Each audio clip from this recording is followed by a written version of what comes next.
할렐루야. 자, 은혜 많이 받으시기 바랍니다. 네, 두 사람이 사자성어 뜻을 맞추는 그런 게임을 하고 있었는데요. 한 사람이 감탄고토라고 하면 상대방이 그 뜻을 딱 풀고 그 다음에 또 문제를 맞추고 하는 그런 사자성어 맞추기 게임을 하고 있었습니다. 뭐 조삼모사, 어부지리, 그리고 장사미사, 세옹지마 이런 거 너무나 쉽게 잘하는 것들 많잖아요.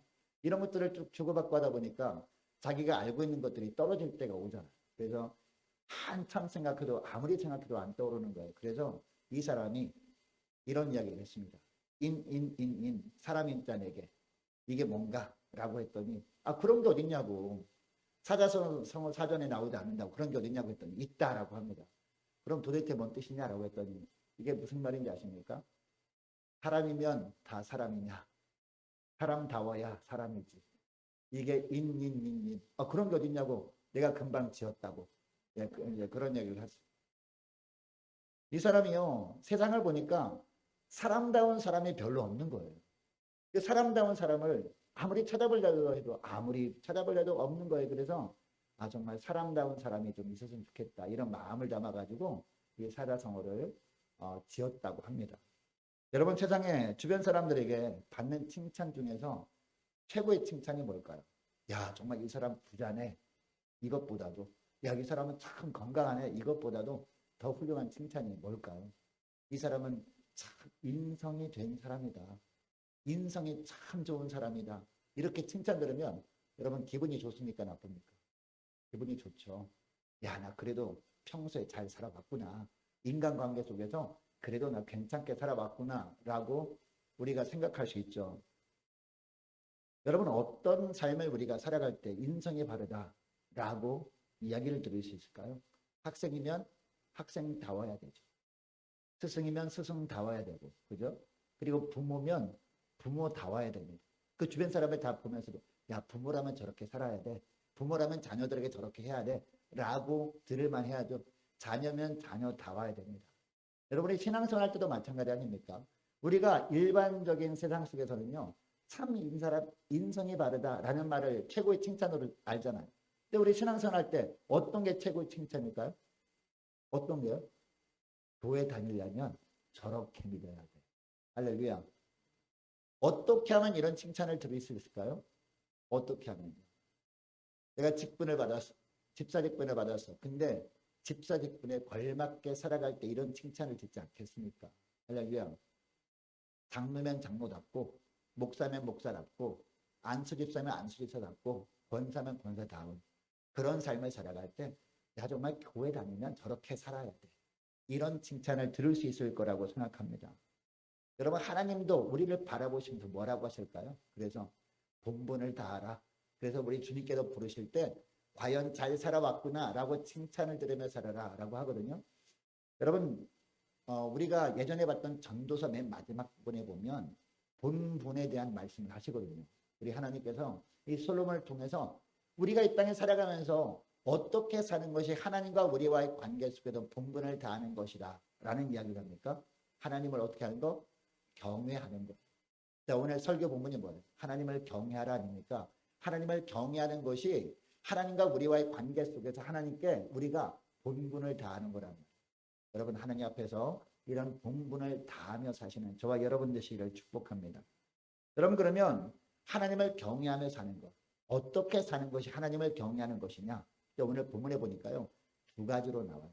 자, 오늘 보면 첫 번째, 어떻게 사는 것이 하나님을 경외하며 사는 것이냐? 첫째로는요, 성령께서 이끄는 대로 살아가는 겁니다. 성령께서 가라고 하시는 곳에 가고요, 성령께서 이것을 하라고 하면 다른 중요한 일이 있는 것처럼 보여도 그것을 우선하는 겁니다. 오늘 본문에 그것을 말씀하고 있는데, 오늘 본문에 보니까 누가 나옵니까? 엘리사 선자가 나옵니다. 엘리사의 스승이 누구였어요? 엘리야였잖아요. 엘리야 다음에 엘리사였단 말이죠. 여러분, 엘리야의 삶을 먼저 생각해 보면 엘리야도 어떤 삶을 살았어요?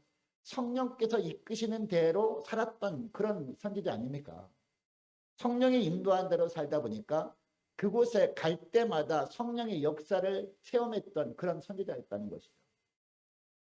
성령께서 갈멜산 꼭대기로 올라가라 라고 하니까 거기 가봤더니 어떤 역사를 체험했어요? 하늘에서 불이 내리는 역사를 체험합니다. 그죠? 자, 그리고 대기근을 만났습니다. 그때 하나님께서 어디로 인도하십니까? 그리 시냇가로 인도하신단 말이에요.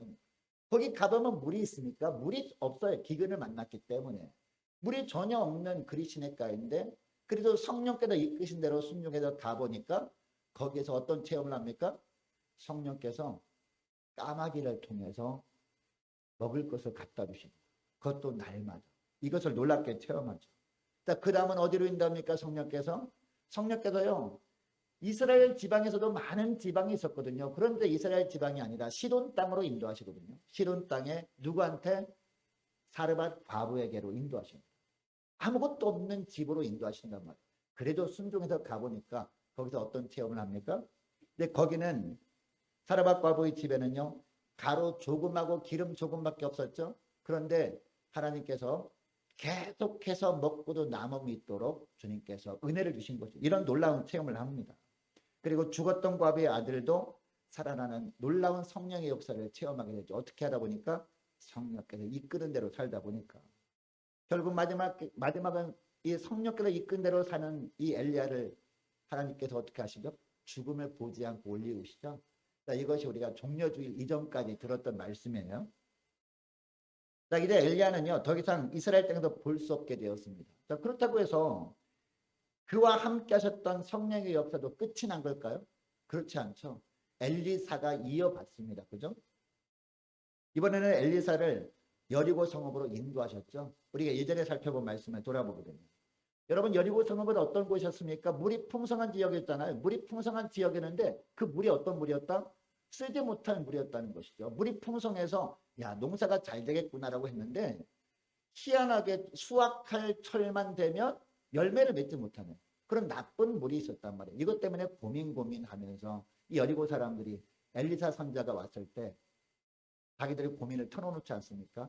이런저런 그런 여러 가지 어려움이 있습니다라고 했더니 엘리사를 통해서 하나님께서 뭐라고 하십니까? 물 근원에 소금을 치라라고 했죠. 그래서 순종했더니 정말 그 물이 이제 고쳐졌더라. 물 근원이. 이 말씀이 바로 지난번에 우리가 들었던 말씀입니다. 여러분이 물 근원에 소금을 치라라 했던 것이 어떤 의미였습니까? 우리가 살아가는 삶 가운데 하나님의 은혜가 임하지 않는 그런 고난의 삶을 사는 거기에 뭐를 쳐야 돼요? 바로 언약의 소금을 쳐야 된다. 바로 그런 의미였죠. 언약을 날마다 우리가 생각하면서 주님의 언약의 말씀대로 우리가 살아야 된다. 바로 그런 말씀이었습니다. 여러분, 여리고 성읍은 가나안 땅의 첫 성이었잖아요. 그래서 여리고 전투에서 하나님이 뭐라고 하시죠? 여호수아를 통해서 여리고성 전투에서 승리한 다음에는 어떻게 하라?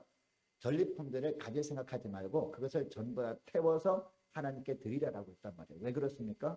여리고성은요 이스라엘 땅의 첫 성이었잖아요. 가나안 땅의 첫 성이었기 때문에 여리고성은 첫 성이었기 때문에 하나님 겁니다. 하나님께 온전히 드리게 되면 나머지 가나안 땅 전부 다도 하나님께 온전히 드린 것으로 인정해 주시고 앞으로의 삶을 책임져 주시겠다는 의미였잖아요.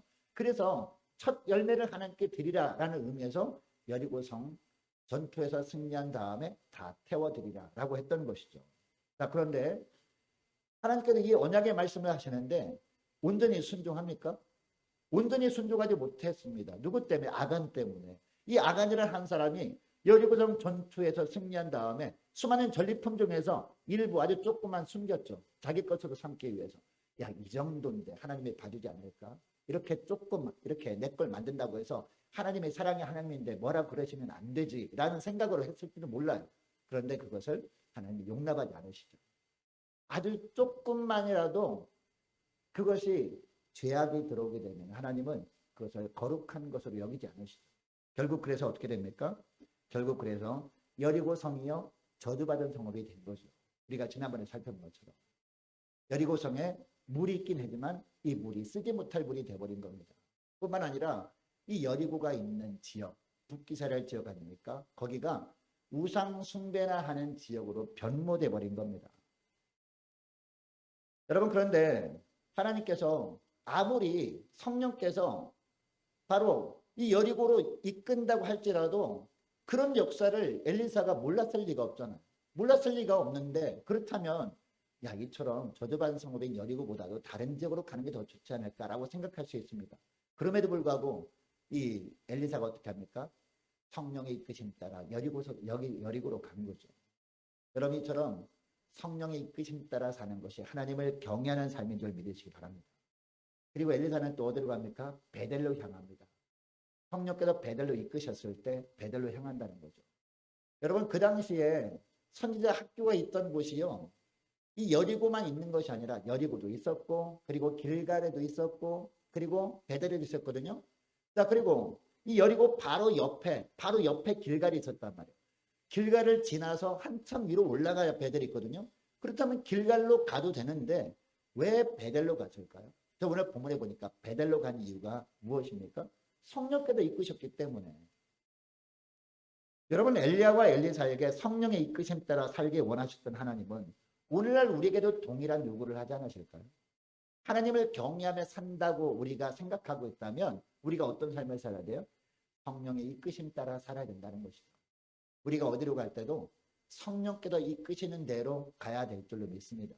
우리가 어떤 결정을 할 때 있지 않습니까? 이 일을 해야 되나 말아야 되나 고민할 때 있지 않습니까? 그걸 할 때도 우리가 간절히 기도하는 겁니다. 기도할 때 무엇을 기도합니까? 하나님, 이것을 제가 원하는데 이것이 되게 달라고 간절히 간구하는 게 아니라 하나님, 이런 일이 있는데 하나님의 뜻은 무엇입니까? 라고 간구해야 되죠. 그래서 하나님께서 원하시는 뜻대로 이 말씀을 통해 알려주신 뜻대로 성령이 이끄신 대로 우리가 선택을 해야 된다는 것이죠. 이것이 바로 하나님을 경외하는 삶인 줄 믿으시기 바랍니다. 이 날마다 그래서 하나님을 경외하는 삶을 살아감으로 말미암아 성령께서 놀랍게 역사해 주시는 은혜를 체험하며 사시는 저와 여러분 되시기를 축복합니다. 자 그리고 둘째로 어떻게 하는 것이 하나님을 경외하는 삶이냐? 존중해야 될 자를 존중하며 사는 거예요. 오늘 본문에 보니까. 여러분 하나님께서 어떤 사람을 존중히 여기라라고 하고 있습니까? 물론 다른 사람들도 존중히 여겨야 돼요. 사람이면. 근데 특별히요 하나님께서는요. 성령의 이끄심 따라 사는 사람을 존중히 여기라라고 합니다. 그리고 뿐만 아니라 하나님의 말씀을 대언하는 자를 특별히 존중히 여겨라.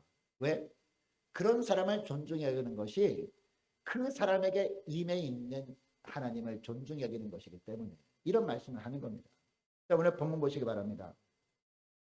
자, 23절에 보니까 엘리사가 여리고 성읍을 떠나서 베델에 이르죠. 자, 그런데 그 베델에서 엘리사 선자를 가장 먼저 맞이하고 있는 사람들이 있죠. 누가요? 어린 아이들. 성으로서 나온 작은 아이들이었습니다. 문제는요. 이 아이들이 엘리사 선자를 보자마자 대뜸 뭘 하고 있죠? 23절 하반절 보니까 엘리사 선자를 보자마자 조롱하고 멸시하고 있습니다. 그것도 외모를 비하하는 말을 하면서 조롱하고 있는 모습이 보여요. 23절 하반절을 보니까 대머리에 올라가라. 대머리에 올라가라. 라고 하고 있어요. 여러분 베델이 어떤 곳이죠? 베델. 베델 하면 야곱이 생각나잖아요. 이 야곱이 형 에서를 피해서 외삼촌 집으로 도망하죠. 가다가 광야에서 잠을 잡니다. 그죠? 광야에서 잠을 자는데 돌베개를 메고 잠을 잤던 곳이 어디예요? 바로 베델이었습니다. 그때 밤에 꿈을 꿉니다. 어떤 꿈을 꿉니까? 하늘 높이까지 사다리가 쫙 놓여 있었죠. 사다리에서 오르락내리락 오르락내리락 하는 거에 있었어요. 그게 뭐예요? 천사들이 오르락내리락 오르락내리락 하고 있습니다. 사다리 끝에 누가 있어요? 하나님께서 계시는데 하나님께서 야곱에게 꿈에 나타나서 말씀하십니다. 어떤 말씀하시죠? 내가 너와 함께 있겠다라고 말씀합니다. 여러분 야곱은 물론 자기 집, 아버지가 있는 자기 집에는 하나님이 계신 줄 알았거든요. 그런데 자기가 집을 떠나서 외삼촌 집으로 갈 때는요. 하나님을 멀리 떠나 나가는 것처럼 생각됐습니다. 그런데 꿈에 하나님께서 나타나셔가지고 네가 어디로 가든지 내가 함께 하겠다라고 말씀해 주시는 거예요. 얼마나 감격적이었을까요? 그리고 말씀합니다. 무사히 돌아오게 하겠다.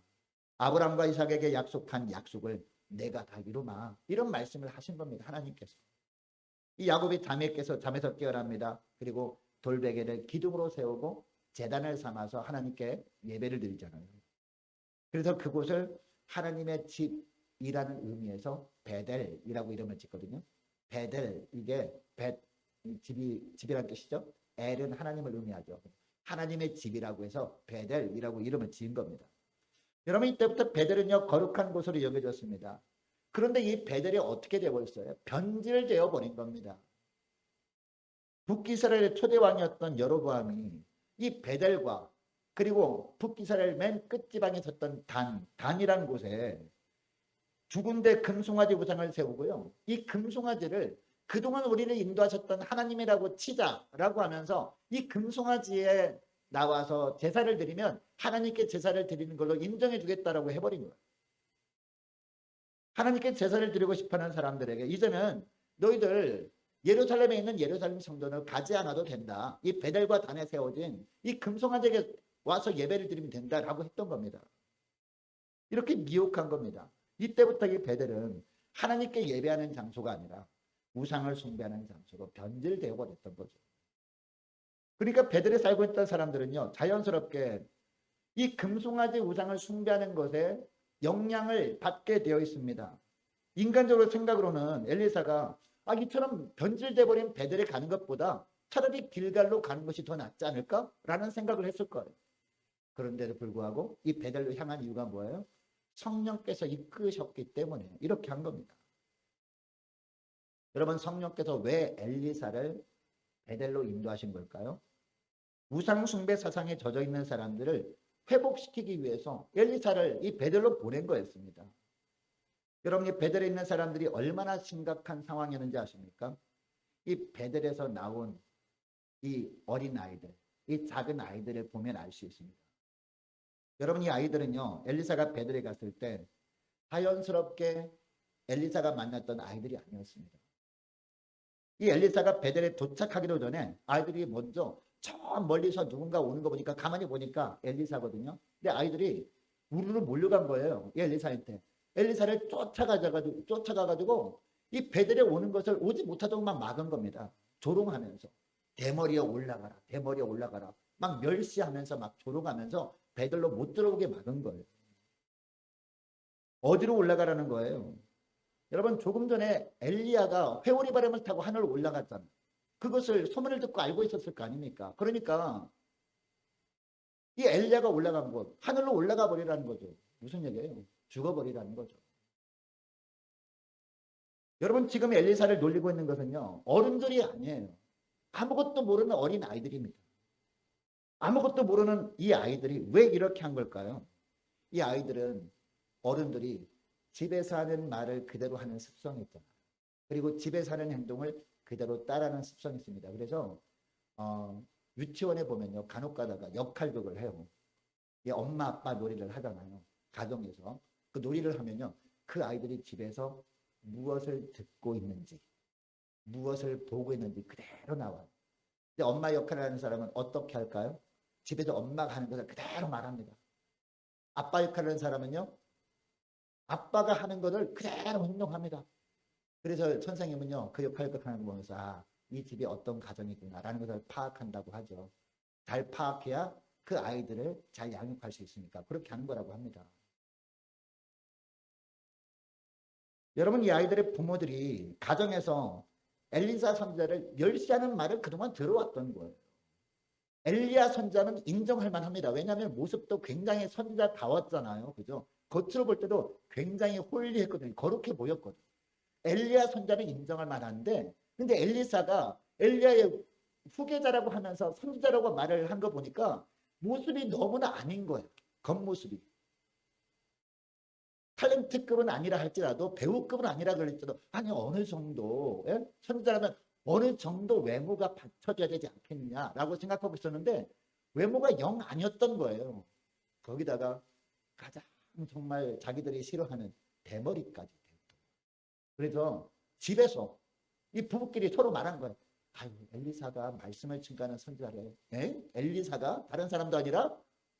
라고 하면서 막 비방하고 조롱하는 말을 서로 막 하는 걸 누가 들어요? 아이들이 들습니다. 아이들이 들어가지고 이 아이들이 자기들끼리 만났을 때 자기들도 모르게 막 하다가 자기들이 막 조롱하던 엘리사가 저기 오는 거예요.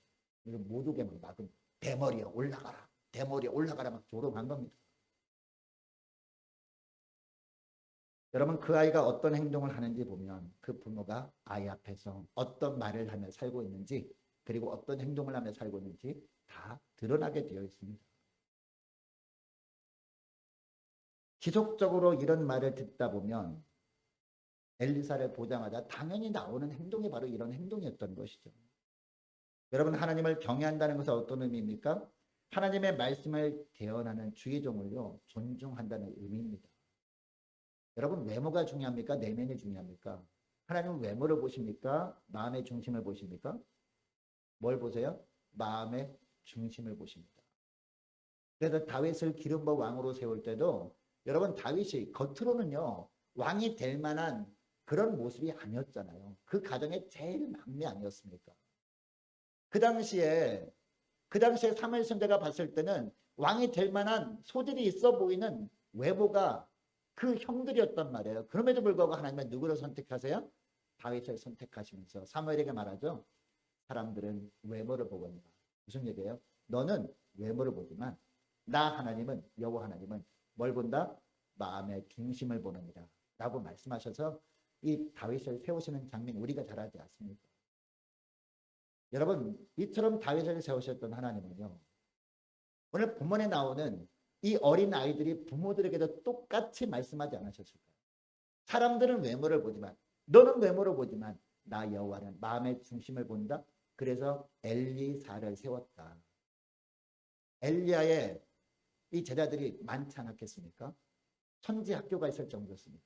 그 중에서도 특별히 마음의 중심에 하나님을 경외하는 엘리사를 세웠다. 그리고 엘리사를 통해서 말씀이 대언되게 하는 것이다 라는 말씀을 하지 않았겠냐고요. 그럼에도 불구하고 이 아이들이 부모는 어떻게 해요? 외모만 본 거예요. 외모만 보면서 그냥 집에서 밥 먹을 때마다, 그리고 어떤 과일을 먹을 때마다 계속 이야기하는 거예요.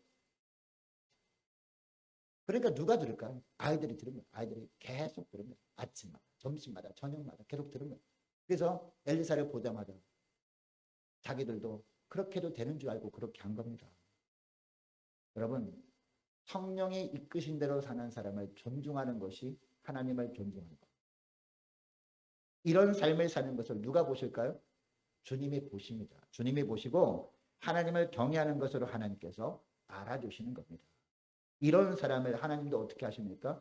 존중히 여겨주심으로 말미암아 하나님께서 특별한 은총을 베풀어 주시는 겁니다. 여러분, 이것을 기억하시고 성령의 이끄신 따라 사는 사람들, 그리고 특별히 하나님께서 말씀을 대언하라고 말씀을 맡기신 종들을 존중히 여기며 사시는 저와 여러분 되시기를 축복합니다. 여러분, 하나님의 세우신 종들, 그리고 성령께서 이끄신 대로 사는 자들을 존중하며 살아야 되는 이유가 있어요. 그 이유가 뭔지 아십니까? 그렇지 않으면 하나님의 징계가 있기 때문이죠. 자, 여러분, 다시 본문으로 돌아와 볼게요. 자, 성령께서 이끄신 대로 베델로 오고 있는 엘리사를 향해서 이 조롱하며 놀리던 아이들이 어떻게 되죠? 자, 어떻게 됩니까? 수풀에서 갑자기 암콤이 나와요. 암콤이 나와가지고 아이들 중에 몇 명을, 42명을 그냥 찢어 죽여버립니다. 여러분, 찢어버렸다는 것은요, 쪼개서 부숴버렸다는 뜻이거든요. 여러분, 암콤이 얼마나 흉폭한지 몰라요. 배고플 때는. 이 암콤이 발을 들어서 이 어린아이 한 사람 한 대만 딱 쳐도 아이들이요 살지 못하거든요. 그런데 아이 몸이 완전히 쪼개져서 부서질 정도로 42명이나 계속해서 쳤다라는 겁니다. 그리고 남아있는 사람도 있겠죠. 아이들 중에 42명이라고 하니까. 여러분, 왜 이렇게 되었을까요? 엘리사 손자가 자기를 조롱할 아이들을 보면서 저주했기 때문이라고 오늘 본문은 이야기하고 있어요. 이 본문을 보면서 사람들이 생각할 수 있습니다. 아니, 엘리사가 보통 사람도 아니고 하나님의 선지자 아니냐, 하나님의 말씀을 대언하는 자 아니냐, 그리고 아무리 자기를 보면서 조롱을 해도 아무것도 모르는 아이들인데 저주를 하는 것은 정말 너무한 것 아니냐라고 생각할 수 있습니다. 자기를 놀려도 아니 사랑으로 덮어줘야지 그것도 하나 참지 못하면서 저주를 하다니 선지자 자격도 없다라고 생각할 수 있다는 것이죠. 그런데 여러분, 여기서 여호와의 이름으로 저주하다라는 이 문장을요, 이 원어로 보니까 하찮게 보다, 보잘것없게 여기다라는 의미예요. 그러니까 여호와의 이름으로 저주했다는 것은 무슨 뜻입니까? 하나님께서 이 아이들을 하찮게 여겼다라는 의미입니다. 그래도 의문이 생깁니다. 아무리 그래도 하나님은 사랑의 하나님이신데 아이들이 아무리 잘못을 해도 아무것도 모르는 아이들을 하찮게 여기실 수 있나 라는 생각을 할 수 있다는 거죠. 여러분, 여기서 이 아이들을 단순히 아이들로 여기신 것이 아님을 알게 됩니다. 이 아이들이 이렇게 했지만 아이들을요, 이 베델에 있는 사람들 대표로 아신 거예요. 왜냐? 이 아이들이 한 행동은요, 단순한 행동이 아니었기 때문입니다. 그동안 보아왔던 부모들의 행동을 그대로 본따라 한 것이기 때문이에요. 이 아이들이 곰에 물려 죽은 것은요, 특별한 뜻이 있습니다. 여러분, 죽음에는 세 가지 의미가 있습니다. 하나는 영적인 죽음이 있죠. 하나님과 단절된다라는 의미가 있습니다. 이게 영적인 죽음이에요. 하나님과 우리의 분리되는 거. 이게 영적인 죽음. 또 하나는요, 육신의 죽음이 있죠. 우리 육신과 영혼이 분리되는 것을 죽음이라고 하죠. 세 번째는요, 심판적 죽음이 있죠. 뭐와 뭐가 분리되는 거예요? 천국과 지옥으로 분리되는 거. 이게 심판적 죽음 아닙니까? 그러니까 아이들이 곰에 물려 죽은 것은요, 어떻게 보면 영적인 죽음을 의미합니다. 끝까지 이렇게 하면 하나님과 단절되게 된다. 하나님과 분리가 되게 된다. 이런 의미가 있다는 것이죠. 이 하나님의 언약 백성들이 언약을 맺으신 대상인 하나님을 멸시하면 그 결과 뭐라는 것을 보여주는 거예요? 영적인 죽음이라는 것을 보여주는 겁니다. 이 아이들이 엘리사를 조롱한 것은요, 사실 엘리사 개인을 향한 조롱이 아니었던 것이죠. 엘리사를 통해서 놀라운 역사를 행하셨던 하나님을 멸시하는 것이기 때문입니다. 여러분, 당시 베델에 사는 사람들은요, 금송아지 숭배와 관련한 일을 하면서 먹고 살았던 사람 아니었겠습니까? 그러니까 하나님의 영임한 엘리사가 베델에 와서 어떤 일을 하려고 했을까요? 이제 너희들이 우상 숭배를 멈춰라. 하나님만 온전히 섬겨야 된다라는 말씀을 전하기 위해서 베델로 가려고 했던 것이죠. 그리고 금송아지 제단을 헐어버리려고 했던 것일 겁니다. 만일 이렇게 되면 베델에 살고 있던 많은 사람들이 어떻게 되었겠습니까? 생업에 심각한 타격을 입을 게 뻔하잖아요. 그리고 먹고 살 길이 막막하게 되기도 했을 겁니다. 그러니까 이들은요, 하나님을 온전히 섬기는 것보다 뭐가 더 중요하다고 여긴 거예요? 자기들의 생업이 더 중요하다고 여긴 겁니다. 이 사람의 입장에서는 그래서 엘리사 선지자가 미움의 대상이 된 겁니다. 엘리사를 통해서 선포되는 말씀을 듣고 사람들이 이제 금송아지를 숭배하지 아니하면 이제 먹고 살 길이 막막하게 되는 거죠. 그래서 그동안 이들은 엘리사를 의도적으로 공격적으로 아이들 앞에서 조롱을 해왔던 겁니다. 이것을 하나님이 보신 거예요. 그러나 그동안은 하나님께서 인내하셨죠. 계속해서 인내하셨습니다. 이들이 돌이키기만을 간절히 원하셔서 마지막 기회처럼 하나님께서 엘리사를 보내셨던 거예요. 엘리사를 통해서 선포되는 말씀을 듣고 돌이키면 베델도 회복시키려고. 그런데 하나님 보시기에는요, 이들의 죄가 너무나 충만해져 버렸던 거예요. 심지어 순진한 아이들까지 오염돼 버릴 정도까지 돼버린 겁니다. 결국 이 암콤 두 마리를 통해서 아이들의 생명을 거둬가 버리신 겁니다. 여러분, 이 사건을 통해서 이 베델 사람들에게 마지막 경고를 하신 겁니다. 아니, 베델에 있는 북이스라엘 왕뿐만 아니라 모든 백성들에게 강력한 경고를 하신 겁니다. 여러분, 그런데 북이스라엘 백성들이 이것을 알았잖아요. 이것을 알았음에도 불구하고 어떻게 합니까? 마지막까지 회개를 하지 않아요. 이 아왕의 죽음을 통해서 경고하셔도 회개하지 않았고, 아왕이 죽은 다음에 이 베델에 있는 이 사건을 통해서도 경고하셨는데도 불구하고 돌이키지 않습니다. 회개하지 않습니다. 결국 어떻게 됩니까? 하나님은요, 북이스라엘 나라를 찢어서 오늘 본문에 나오는 암콩과 같은 이방 나라에 줘버리죠. 먹이로. 암콩과 같은 이방 나라가 어느 나라일까요? 아수르. 네. 북이스라엘을 멸망시킨 아수르. 아수르라는 이 암콩 같은 짐승 같은 나라에 먹이로 줘버리신 거예요. 여러분, 여리고 성읍에서 일어난 일들 소문을 듣고 알았다면 하나님과 언약을 마음판에 새기는 것이 중요합니다. 언약을 기억하고 언약대로 살아가는 것이 중요한데 그렇지 않았다는 겁니다. 여러분, 우상 숭배를 멈추고 하나님만을 섬기는 것이 하나님을 경외하는 것인 줄 믿으시기 바랍니다. 그리고 또 성령이 이끄심 따라 살아가는 사람을 존중하는 것, 그리고 하나님의 말씀을 대언하는 주님의 종들을 존중하는 것, 이게 바로 하나님을 경외하는 거예요. 우리 입술을 열어서 그런 사람을 내 마음에 들지 않는다고 조롱하고 멸시하고 한다면 결국 어떻게 될까요? 단절이라니까요. 하나님과 나와의 관계가 단절뿐만 아니라 하나님과 우리 가정과의 관계가 단절될 수 있어요. 그래서 믿음의 대가 나 때로부터 끊어질 수 있다라는 거예요. 이것을 명확하게 보여주는 것이 오늘 본문의 말씀이거든요. 여러분, 하나님께서 저와 여러분의 가정에 주시는 가장 큰 축복이 뭐예요? 믿음의 명문가정 되는 것 아닙니까? 믿음의 대가 계속 이어지는 거 아닙니까? 그죠? 근데 믿음의 대가 끊어질 수 있다니까요. 내 때로부터. 아이들한테 이제 교회 가라고 아무리 말해도 듣지 않을 수 있다는 거예요. 왜요? 그동안 내가 했던 행동을 봐왔거든. 내가 그동안 했던 말을 들어왔거든, 아이들이. 그래서 이 교회에 대한 마음이 식어져 버린 거예요. 교회에 대한 마음이 식어지기 전에 가장 먼저 찾아오는 게 뭘까요? 하나님의 말씀을 대원하는 종과의 관계가 멀어지는 게 먼저.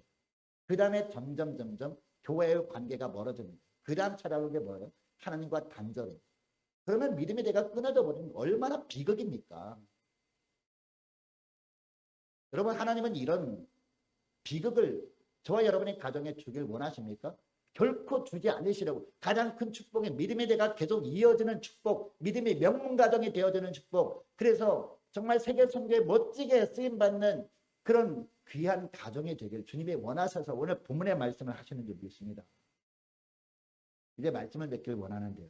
여러분, 십자가 언약을 가슴에 새기는 것 무엇보다 중요해요. 너무나 힘들고 영적으로 공고한 삶을 살던 우리 인생의 이 물 근원에 소금을 던지는 것 중요하다는 겁니다. 자, 그렇다면 그 다음에 또 중요한 게 뭐예요? 십자가 언약을 기억하는 삶을 산다면 이제는 하나님만을 경외하며 사는 겁니다. 이제는 어떤 환경 속에서도 성령의 이끄심 따라만 살아가고 성령의 이끄심 따라 선택하며 사는 저와 여러분 되시기를 축복합니다. 그래서 하나님을 경외하는 자에게 주시고자 하신 예비하신 놀라운 축복을 풍성히 누리며 하나님께 영광 돌리는 저와 여러분 되시기를 주의 이름으로 축복합니다. 기도하겠습니다. 하나님 아버지 감사합니다. 하나님의 영광을 위해 세상에서 하나뿐인 걸작품으로 지음받은 존재들로서 이제는 하나님만을 경외하며 살아감으로 말미암아 하나님의 자녀로서의 본분을 다하며 살아가는 저희를 되게 하여 주옵소서. 무엇보다 일상의 삶 속에서 무엇을 할 것인지 어디로 갈 것인지 결정해야 할 일이 있을 때마다 오직 성령의 이끄심 따라 결정하며 살아갈 수 있는 저희를 되게 하시고 성령의 이끄심 따라 사는 지체를 뿐만 아니라 하나님의 말씀을 대언하는 주의 종들을 존중하며 살아가는 저희를 되게 하여 주옵소서. 또한 특별히 자녀들도 이런 믿음의 삶을 살도록 자녀를 앞에서 말과 행동으로 본을 보이며 살아가는 종들 되게 하여 주옵소서.